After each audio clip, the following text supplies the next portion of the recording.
All right, guys, today we have the iPhone 15 Pro Max, and this is the blue titanium. And as you can see, this is just the fairly standard iPhone packaging. Today is September 22nd, so this is the official launch date. And just for some specs here, this is the 256 gigabyte version. The least amount of storage actually available on the Pro Max is 256, and it goes up, I believe, to 2 terabytes, but I'll correct myself in the description there. And just the standard packaging here. Typical iPhone on this side, Apple logos on both sides, and iPhone again. And guys, if you haven't done so, hit the subscribe button. We're going to be doing a first look at this, but a review will be coming soon, so stay tuned for that. So let's get this thing unboxed.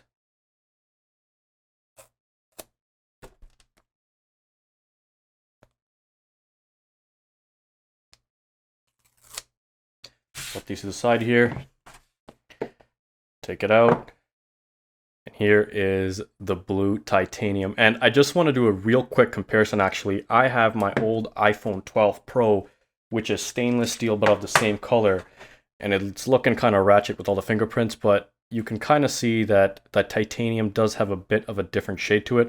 Now this phone is probably worn out. This is over 3 years old, but this is a very, very nice and clean finish. I'm going to put that phone away from here. So this is the phone, tri-lens setup here. Make sure there's not too much glare. You do have the periscope lens, which is a telescopic 5x zoom. You have a main camera, and then of course you have a wide lens.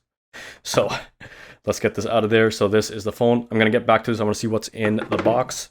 So you get the standard designed by Apple in California. This is just a pamphlet, I'm assuming, with just some stickers and a SIM card slot. So this is interesting because and I'm going to confirm with the iPhone, but I believe in the United States, this does not come with a physical SIM card. So it is eSIM, but I'm really happy that in Canada, it comes with a physical one, so I don't have to transfer over to an eSIM.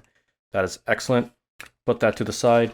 And of course, the big jump with the iPhone 15 is the USB-C, and you do get USB cable included, but unfortunately, you do not get a charger. However, that being said, USB-C, pretty much any USB-C charger will support the iPhone 15. So I'm just going to leave this and put this to the side here, and I'm going to go up to the phone. So this is the front. Let's take this off. And look at that. Wow. Nice and clean finish. I can tell just immediately that the bezels aren't showing up. When we turn on the phone, you'll notice that the bezels are thinner. But as what I was thinking, yes, this indeed does have a physical SIM card. So if you're in Canada, you do not have to switch to an eSIM. This is actually pretty convenient. Now, like I said, the big switch up here, we have the USB-C slot here. You have the camera setup on the bottom.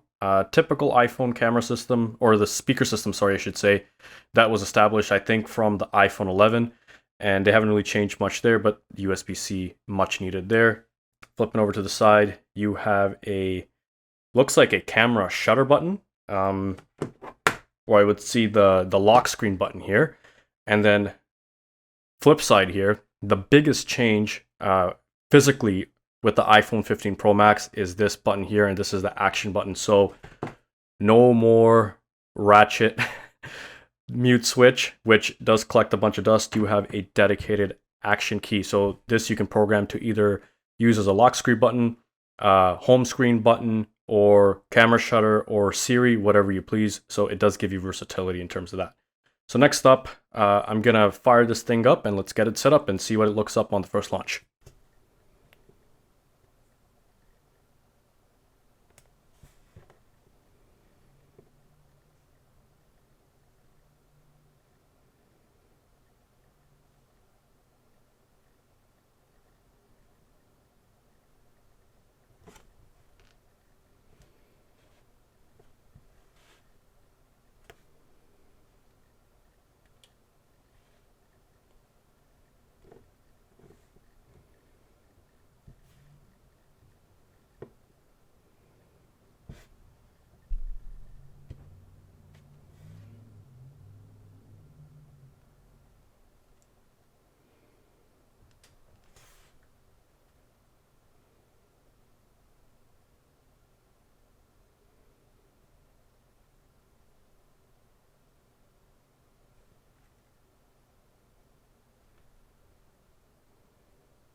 All right, guys, so this is essentially what your iPhone will look like once it is done setting up. Now, this is what it'll look like if you do not decide to transfer anything over. Of course, I didn't transfer my iPhone over to this because I'm currently using one of the iPhones to record parts of this video, but fairly standard stuff.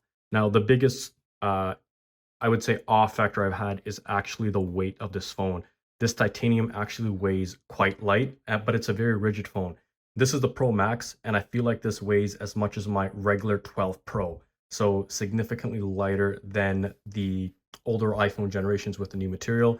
Now, I will recommend that when you do initially install or get any phone, essentially, this is going to be running the 17 or the 0.0 OS. So in this case, 17.0. They have released a software update, so please ensure that you update that. I'm going to be doing this update later after this video. But other than that, my first impressions is of any impression of an iPhone. You get a lot of apps that you probably will not use and a layout that you probably won't use, so you'll be doing a lot of customization. But other than that, this feels like the iPhone experience. Nothing has really changed in terms of that. Stay tuned for the video review. I'm going to be using this phone as my daily driver. I'll be testing the camera. I'll be testing the video. The video is something that I'm very interested in with the 10-bit recording capabilities. And we'll see if this is a recommended upgrade. And until next time, I'll see you guys. Peace.